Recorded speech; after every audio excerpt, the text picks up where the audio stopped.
ప్రేమ ప్రేమ ప్రేమ ప్రేమ పవిత్రమైనది, ప్రేమ గాఢమైనది. గాయాల పాలైనను గాయపరచదు ప్రేమ. కన్నీరు కారుస్తుందే కానీ కన్నీరు పెట్టించదు ప్రేమ. దెబ్బ తింటుందే కానీ దెబ్బ కొట్టదు ప్రేమ. ప్రాణం పెడుతుందే కానీ ప్రాణం తీయదు ప్రేమ. ఆ ప్రేమే నా యేసు ప్రేమ, నా యేసు ప్రేమ, నా యేసు ప్రేమ.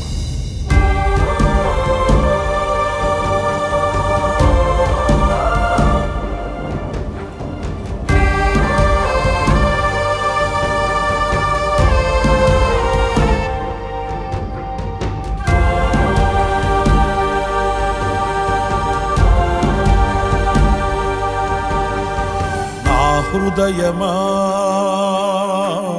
నా ప్రాణమా, నా శ్వాసతో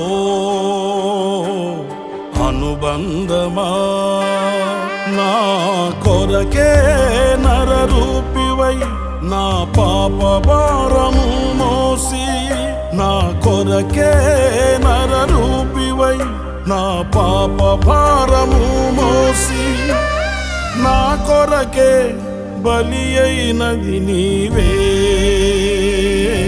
నా యేసయ్యా. నా కొరకే నరరూపివై నా పాప భారము మోసి, నా కొరకే నరరూపివై నా పాప భారము మోసి, నా కొరకే బలి అయినది నీవే నా యేసయ్యా.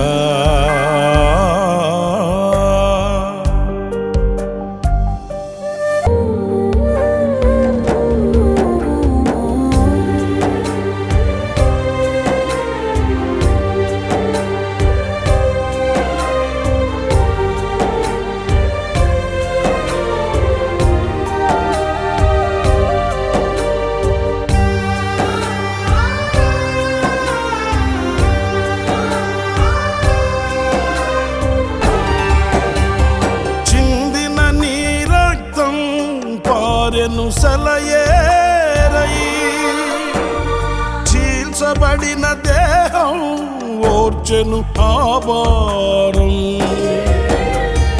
మౌనిగా నిలిచినది శిక్షకు పాత్రుడనైనా నన్ను రక్షించుటకా చిత్రవద చేసిన మౌనిగా నిలిచినది ప్రేమయంతో బలము, నీ త్యాగమెంతో ఘనము. నీ ప్రేమ ఎంతో బలము, నీ ప్రేమకు నే రుణపడి ఉన్నాను నా యేసయ్యా.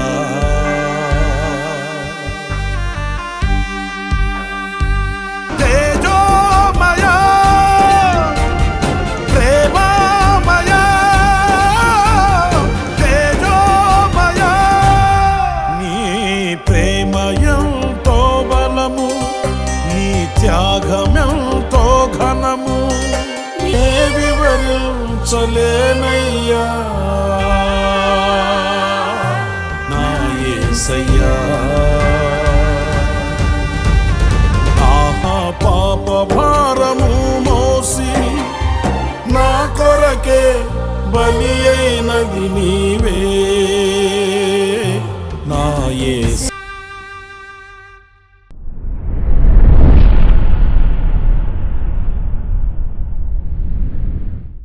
Praise the lord. ప్రభు అయిన యేసు క్రీస్తు ప్రశస్త నామంలో మీ అందరికీ హోసన్నా మినిస్ట్రీస్ తరపున హృదయపూర్వకమైన వందనాలు తెలియపరుస్తున్నాను. ప్రియులారా, మరి ఈరోజు ప్రపంచమంతా కూడా ఒకవేళ గడియలు అటు ఇటు వేరైనప్పటికీ కూడా ప్రపంచమంతా ఆయన యొక్క శిలువ త్యాగాన్ని ధ్యానించుకుంటూ ఆయన శిలువ త్యాగములో ఉన్న మాధుర్యాన్ని తలపోసుకునేటువంటి ఘడియలు. యేసుక్రీస్తు 2026 సంవత్సరాల క్రితం ఆయన శరీరధారిగా ఈ లోకానికి దిగివచ్చి ఆయన చేసిన బలియాగం ఈనాటికి కూడా స్మరించుకునేటట్లుగాను ధ్యానించుకునేటట్లుగాను హృదయంలో ఒక పరివర్తన కలిగించేదిగాను ఉండడం అనేది ఇది ఎంతో బలమైన దైవ కార్యము అనేది మనం గుర్తించాలి. ఎందుకు నేను ఇలా చెప్తున్నాను అనంటే, ఎందరో పుట్టారు, ఎందరో చనిపోయారు. దేశం కొరకు ప్రాణం ఇచ్చిన వాళ్ళు ఉన్నారు, దేశాల కొరకు త్యాగం చేసిన వాళ్ళు ఉన్నారు. వాళ్ళంతా కూడా ప్రాణాలు దానం చేసిన వాళ్ళే. కానీ యేసుక్రీస్తు వారిలో ఒకడుగా కాకుండా ఆయన దేవుడై ఉండి ఈ లోకానికి నరరూపిగా దిగివచ్చి సర్వలోక పాప పరిహారార్థమై సర్వలోక కళ్యాణార్థమై తన ప్రాణమును పెట్టి మరల ఆయన పునరుత్థానుడై సమాధిని గెలిచి లేచిన మృత్యుంజయుడయ్యాడు. ఆయన ఒక్కడే. యేసుక్రీస్తు యొక్క సుచరిత్ర మనలో ఒక నూతనత్వాన్ని కలిగించేది. ఎందుకని? ఆయన చనిపోయి మరణ పునరుత్థానుడై లేచాడు గనుక. చనిపోయిన తర్వాత ఆయన చరిత్ర అంతటితో సమాప్తం కాలేదు. అందరిలాగే చనిపోయి అందరిలాగానే పాతి పెట్టబడి ఆయన చరిత్ర ముగించబడలేదు, మళ్ళా పునఃప్రారంభించబడింది. ఇదే మనకు కలిగిన నిరీక్షణ. ప్రియులారా, మన ప్రభువు అయిన యేసుక్రీస్తు తండ్రితో కూడా ఉండుట విడిచిపెట్టకూడని భాగ్యమని ఎంచుకొనక దాసుని స్వరూపం ధరించి లోకానికి వచ్చాడు. ఎందుకు వచ్చాడు? తండ్రి పంపాడు. ఎందుకు పంపాడు? యోహాను సువార్త 3వ అధ్యాయం 16వ వాక్యం. దేవుడు లోకమును ఎంతో ప్రేమించెను. దేవుడు అంటే తండ్రి అయిన దేవుడు ఈ లోకాన్ని ఎంతో ప్రేమించాడంట. ఈ ప్రేమకు నిదర్శనం తన ఏకైక కుమారుడైన యేసుక్రీస్తుని ఈ లోకానికి తండ్రి పంపాడు. యేసుక్రీస్తు కూడా చెప్పాడు, నా అంతటా నేను రాలేదు, నా అంతటా నేను వచ్చినవాడును కాను, నన్ను నా తండ్రి పంపాడు అని యేసుక్రీస్తు కూడా చెప్పాడు. యేసుక్రీస్తుని తండ్రి అయిన దేవుడు ఎందుకు పంపాడు అనంటే, ఇదిగో పాప పరిహారం కొరకు ఆయన ప్రాణం అర్పించి మన పాప భారాన్ని ఆయన భరించి, ఇప్పుడు మీరు విన్నారు కదా ఈ పాట, ఆయన నరరూపిగా దిగువచ్చి మన కొరకు ప్రాణం పెట్టి మన భారాన్ని ఆయన వహించి మనం చెల్లించవలసిన ఆ పాప క్రయధనాన్ని ఆయన చెల్లించి మనకు విడుదల ప్రసాదించడానికి తండ్రి అయిన దేవుడు కుమారుడైన యేసుక్రీస్తుని లోకానికి పంపించాడు. మీరు ఎఫెసీ పత్రికలో ఒక మాట చదువుతారు. ఎఫెసీ పత్రిక 5వ అధ్యాయం 25వ వాక్యాన్ని నేను చదువుతున్నానండి.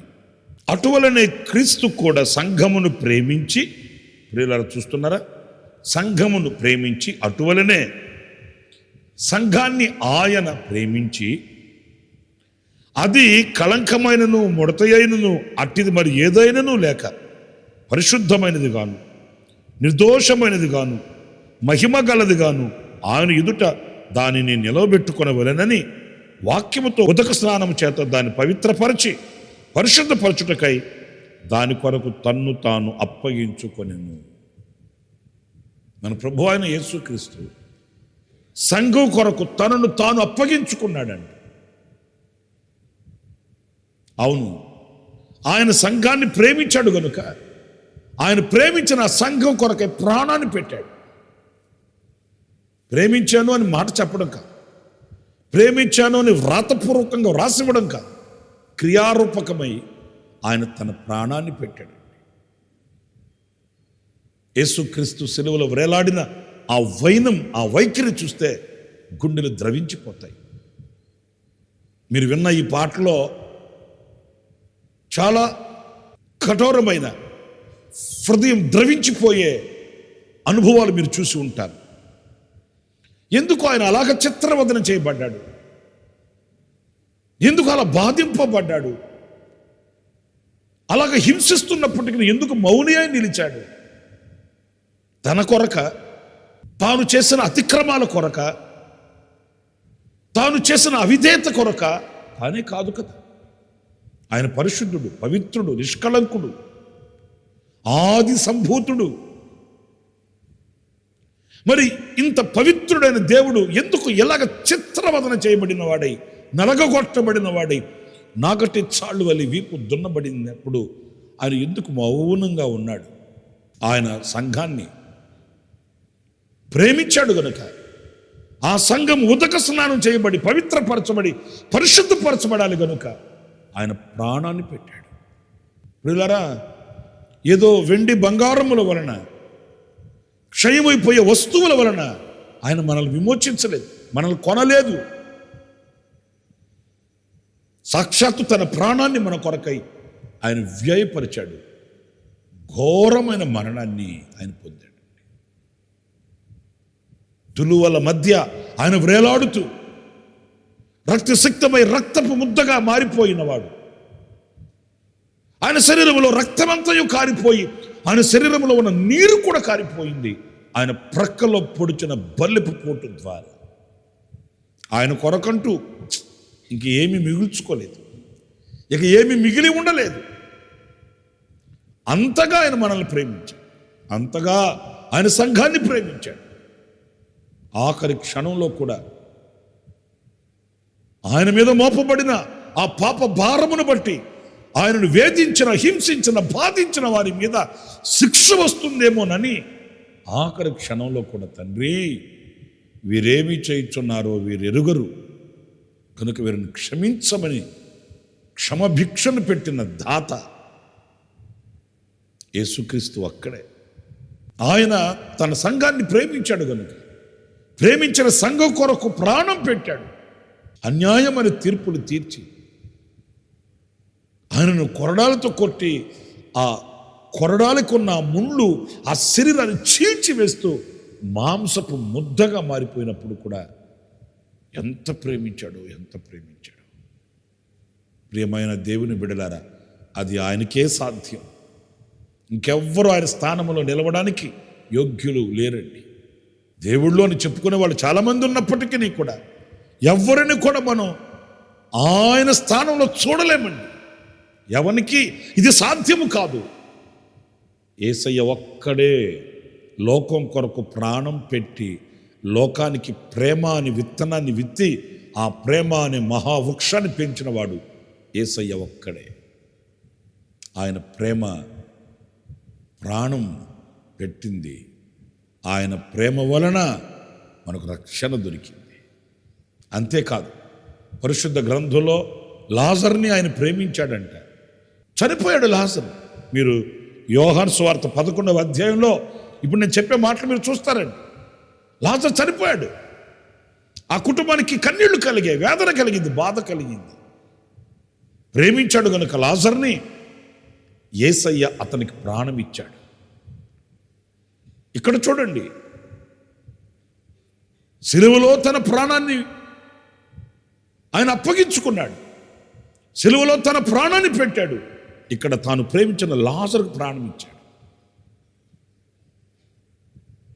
మీరు ఈ వాక్యాన్ని చదివితే యోహాను సువార్త 11వ అధ్యాయం 5వ వాక్యంలో యేసు మార్తను, ఆమె సహోదరిని, లాజరును ప్రేమించాను. ప్రియులారా, 43వ వాక్యానికి వద్దాం. ఆయన ఇలాగూ చెప్పి లాజరు బయటికి రమ్మని బిగ్గరగా చెప్పగా చనిపోయిన వాడు కాళ్ళు చేతులు ప్రేత వస్త్రములతో కట్టబడిన వాడై వెలుపలికి వచ్చెను. ఇక్కడ చూడండి, కాళ్ళు చేతులు కట్టబడి సమాధిలో పెట్టబడిన లాజర్ని పేరు పెట్టి పిలిచినప్పుడు అతడు లేచి వచ్చాడట. ఎవరిచ్చారు ఈ ప్రాణం? యేసయ్య ఇచ్చాడు. ఆయన సిలువలో తన ప్రాణం పెట్టాడు, లాజరుకి ప్రాణం ఇచ్చాడు. మన బ్రతుకులలో కూడా జీవం ఇచ్చింది యేసయ్య.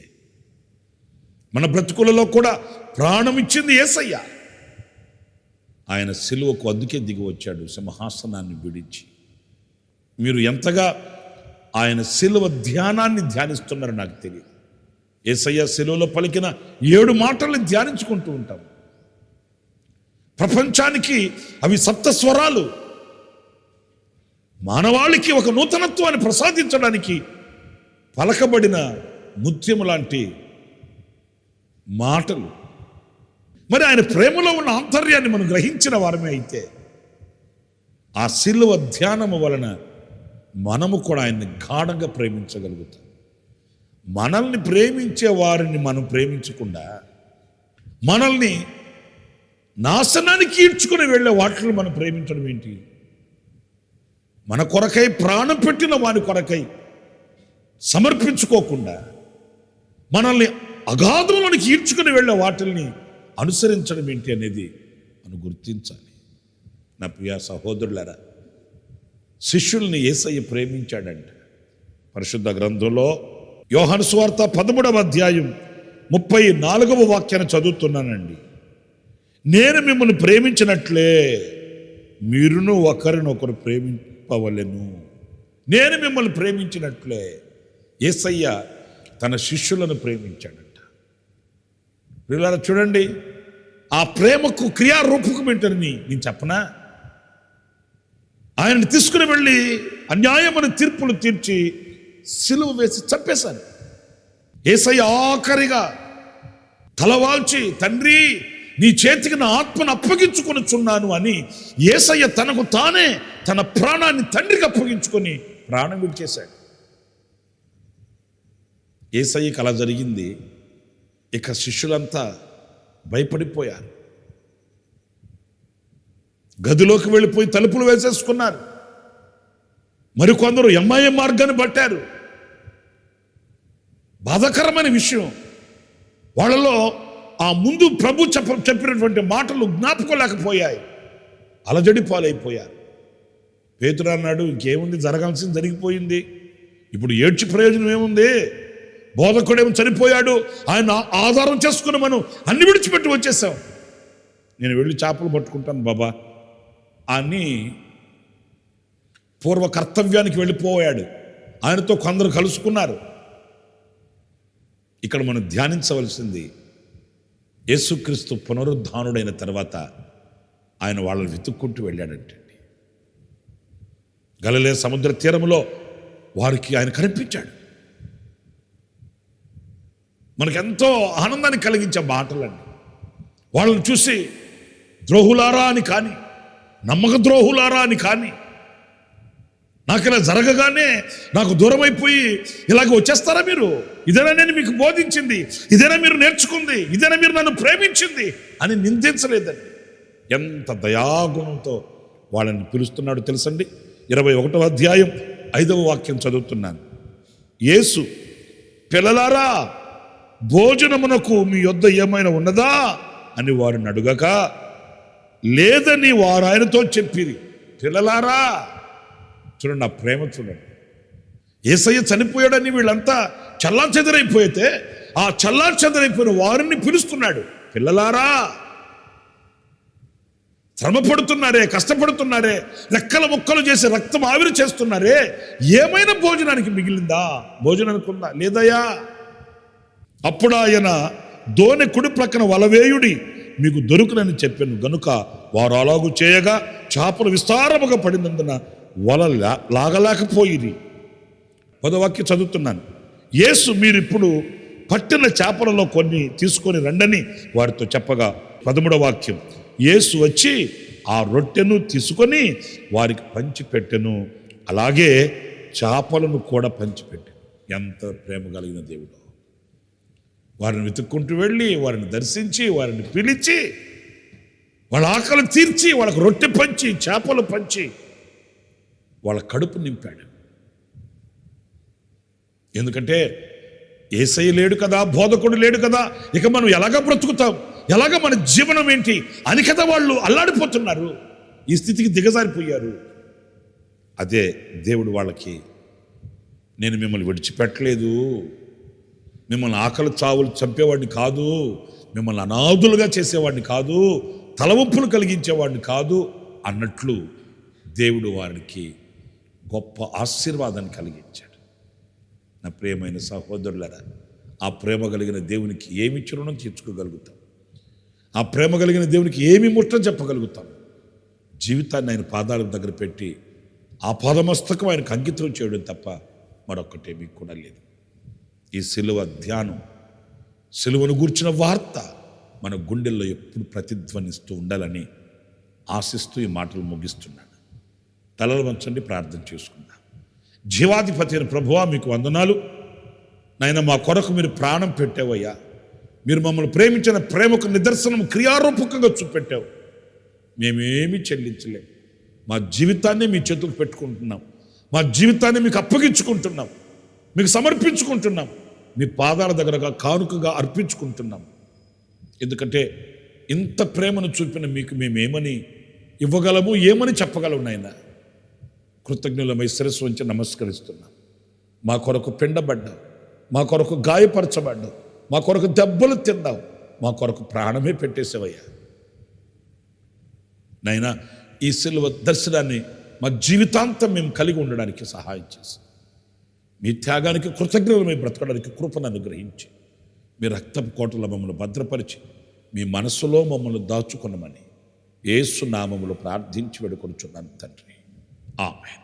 ఆమేన్. ప్రభు మిమ్మల్ని ఆశీర్వదించి దీవించి ఈ దినమంతా విశేషమైన కృప నా దేవుడు మీకు అనుగ్రహించునుగాక. ఆమేన్.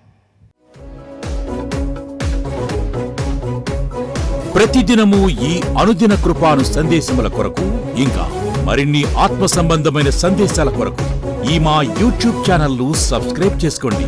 Pastor Ramesh hosanna ministries.